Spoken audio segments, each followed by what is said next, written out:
فجر کی نماز کے بعد یہ عمل کر لینا انشاءاللہ آپ کی ہر حاجت آج پوری ہو جائے گی۔ پیارے دوستو، آج میں آپ کی خدمت میں ایسا وظیفہ لے کر حاضر ہوا ہوں جس کا نام سنتے ہی آپ خوش ہو جائیں گے، مچل جائیں گے۔ ہاں پیارے دوستو، آپ نے بالکل صحیح سنا ہے۔ آج میں آپ کو ایک ایسا اور 1400 سال پرانا ایک وظیفہ بتانے جا رہا ہوں جس کو کرنے کے بعد کوئی بھی آپ کی حاجت رہ ہی نہیں سکتی ہے۔ یعنی آپ اگر کوئی بھی حاجت آپ کی دعائیں مانگتے مانگتے تھک گئے ہیں، اللہ کی بارگاہ میں خوب دعائیں مانگتے ہیں لیکن دعائیں قبول نہیں ہوتی ہیں، آپ اگر کسی کام کی وجہ سے پریشان ہیں، آپ کا کام نہیں بن رہا ہے، یا آپ کے گھر میں کوئی مصیبت پریشانیاں آتی رہتی ہیں، یا آپ کے بچے آپ کا کہنا نہیں مانتے ہیں، تو یہ تمام پریشانیوں کا ایک ہی حل ہے، اور وہ وظیفہ میں آپ کو آج بتانے والا ہوں۔ اس وظیفے کو اس طرح سے کر لینا جس طرح سے میں آج آپ کو بتا دوں گا، اس طرح سے کر لینا جس مقصد کے لیے بھی یہ وظیفہ آج آپ کریں گے، اللہ رب العزت اس مقصد کو آپ کے 100% پورا فرما دے گا۔ پیارے دوستو، وہ وظیفہ، اس کا طریقہ کیا ہے؟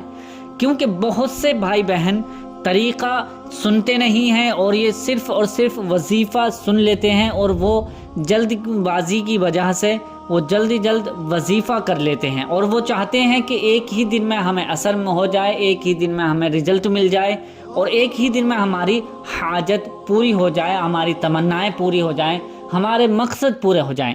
تو میں آپ کو کہنا چاہوں گا، اگر آپ کی ایسی سوچ ہے کہ میں ایک ہی دن میں مجھے سب کچھ مل جائے، تو آپ کبھی بھی وظیفہ نہیں کریں، کیونکہ وظیفے کا مطلب یہ ہے کہ اللہ تعالیٰ کو راضی کرنے کا مقصد ہوتا ہے، اور اللہ تعالیٰ کی حمد و ثنا بیان کرتے کرتے جب اللہ تعالیٰ بندے سے راضی ہو جاتا ہے، کیونکہ کچھ ذکر و اذکار ایسے ہوتے ہیں جو اللہ تعالیٰ کو پسند آتے ہیں، تو یہ وظیفے عمل جو ہیں اللہ تعالیٰ کو راضی کرنے کا ذریعہ ہے۔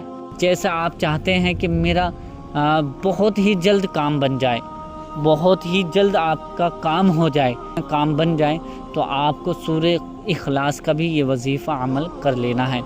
اس کا طریقہ کیا ہے؟ اب اس کا طریقہ بھی سن لیجئے۔ سورہ اخلاص وہ سورہ ہے جس کی فضیلت کے بارے میں اللہ کے رسول صلی اللہ تعالی علیہ وسلم، ہمارے پیارے نبی صلی اللہ تعالی علیہ وسلم ارشاد فرماتے ہیں کہ جو شخص اللہ کی رضا کے لیے سورہ اخلاص کو 3 مرتبہ پڑھتا ہے تو اللہ پاک اس بندے سے خوش ہو کر پورے کلام پاک پڑھنے کا ثواب عطا فرماتا ہے۔ سبحان اللہ، کتنی بڑی فضیلت ہے کہ پورا کلام پاک پڑھنے کی ہمیں نیکیاں ملتی ہیں، ثواب ملتا ہے اگر 3 مرتبہ سورہ اخلاص کو پڑھ لیتے ہیں۔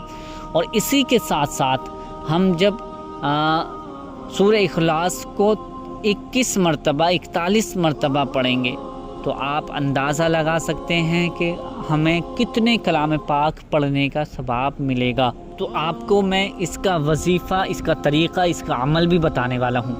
سب سے پہلے آپ کو یہ فجر کی نماز کے بعد ہی یہ وظیفہ آپ کو کرنا ہوگا، ہرگز یعنی اور ٹائم میں یہ وظیفہ آپ نہیں کر سکتے، صرف اور صرف فجر کی نماز کے بعد ہی یہ وظیفہ سورہ اخلاص کا وظیفہ کرنا ہوتا ہے۔ اب کرنے کا طریقہ کیا ہے؟ جیسے ہی آپ گھر میں نماز پڑھتے ہیں یا مسجد میں نماز پڑھتے ہیں، بہتر میرے بھائی لوگوں کو، مرد حضرات کو مسجد میں ہی امام صاحب کے پیچھے نماز پڑھنی چاہیے، کیونکہ اگر معمول بنا لیتے ہیں گھر میں پڑھنے کی تو وہ نماز آپ کی قابل قبول نہیں ہے، کوئی فائدہ نہیں ہے اگر آپ نے معمول بنا لیا ہے۔ مسجد ہے اور مسجد میں نہیں جاتے ہیں، گھر میں ہی نماز پڑھتے ہیں، تو آپ کی نماز قابل قبول نہیں ہوگی۔ اس لیے مسجد میں بھی جایا کریں، اور اگر مسجد نہیں ہے، دور دور تک مسجد نہیں ہے، تو آپ گھر میں نماز پڑھ سکتے ہیں، آپ کی وہ پریشانی میں نماز ہو جائے گی۔ تو اب کرنا کیا ہے کہ آپ مسجد میں نماز پڑھ رہے ہیں تو گھر پر آ کر یہ وظیفہ آپ کو کرنا ہے، اور گھر میں ہی ہیں تو آپ گھر میں ہی رہ کر یہ وظیفہ کرنا ہے۔ کرنا کا طریقہ کیا ہے؟ سب سے پہلے آپ ایک ایسی جگہ پر گھر میں کھڑے ہو جائیں جہاں سے آسمان نظر آتا ہو، جہاں سے آپ اوپر نظریں کریں تو آپ کو آسمان دکھائی دے، آسمان نظر آتا ہو۔ اس کے بعد سب سے پہلے آپ کو 11 مرتبہ درود پاک پڑھنی ہے۔ کوئی بھی درود پاک ہو، جو بھی درود پاک آپ کو یاد ہو، 11 مرتبہ درود پاک پڑھ لیجئے۔ 11 مرتبہ درود پاک پڑھنے کے بعد اپنے ہاتھوں کی انگلیوں پر کاؤنٹنگ کریں، گنتی کریں۔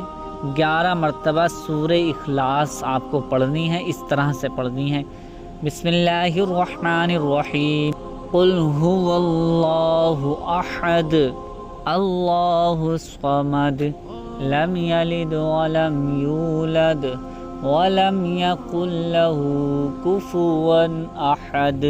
یہ سورہ اخلاص ہے، اسی طرح سے آپ کو پڑھنی ہے۔ ہر بار میں بسم اللہ کے ساتھ آپ کو پڑھنی ہے سورہ اخلاص 11 مرتبہ۔ دھیان سے، زیادہ وقت نہیں لگے گا، چھوٹا سا وقت ہے اور بہت ہی مختصر سا وظیفہ ہے، اور آپ کو کرنا اسی طرح سے ہے: بسم اللہ الرحمن الرحیم، قل هو اللہ احد اللہ الصمد لم یلد ولم یولد ولم یکن لہ کفوا احد۔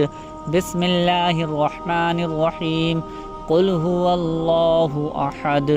اسی طرح سے آپ کو ہر بار میں بسم اللہ پڑھنی ہے۔ بسم اللہ کے ساتھ ساتھ آپ کو ہر بار میں سورہ اخلاص پڑھنی ہے۔ اس کے بعد 11 مرتبہ جیسے ہی ہو جائے گی، پھر اس کے بعد 11 مرتبہ درود پاک پڑھیں گے، جو آپ نے پہلے درود پاک پڑھی تھی۔ اس کے بعد اپنی سیدھے ہاتھ پر دم کریں، یعنی جو آپ کا رائٹ ہینڈ ہے اس کو آپ اس پر دم کریں، ہاتھ پھیلا کر دم کریں، پھونکیں۔